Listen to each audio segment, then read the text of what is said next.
India and China have held talks for multiple decades to resolve the boundary issue.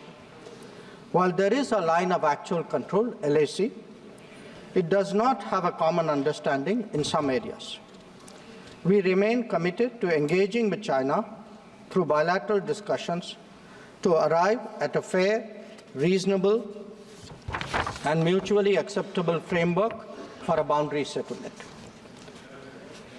Honorable members would recall that the amassing of a large number of troops by China along the LAC in eastern Ladakh in April-May 2020 resulted in face-offs with our forces at a number of points.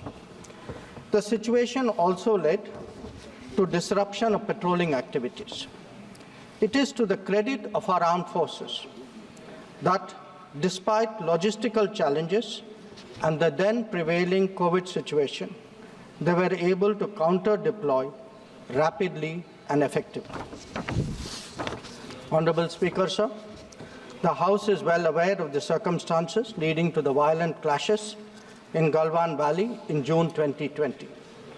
In the months thereafter, we were addressing a situation that had not only seen fatalities for the first time in 45 years, but also a turn of events serious enough for heavy weaponry to be deployed in close proximity to the LAC.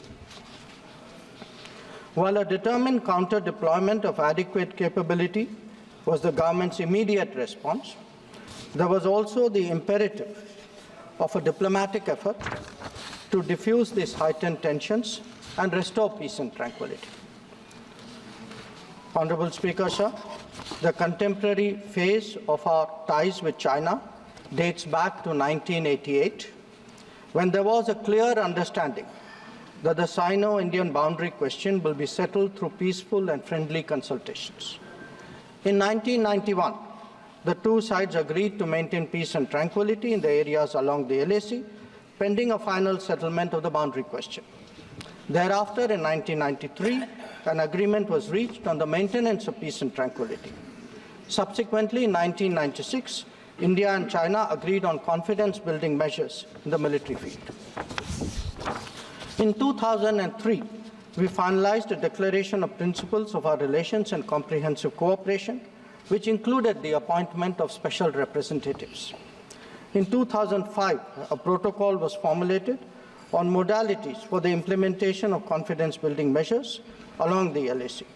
At the same time, the political parameters and guiding principles for the settlement of the boundary question was agreed to. In 2012, a working mechanism for consultation and coordination, WMCC, was established, and a year later, we reached an understanding on border defense cooperation as well. Speaker, sir, the purpose of my recalling these agreements is to underline the elaborate nature of our shared efforts to ensure peace and tranquility, and to emphasize the seriousness of what its unprecedented disruption in 2020 implied for our overall relationship. The situation arising after our counter-deployment in 2020 called for multiple sets of responses. The immediate priority was to ensure disengagement from friction points so that there would be no further untoward incidents or clashes. This, sir, has been fully achieved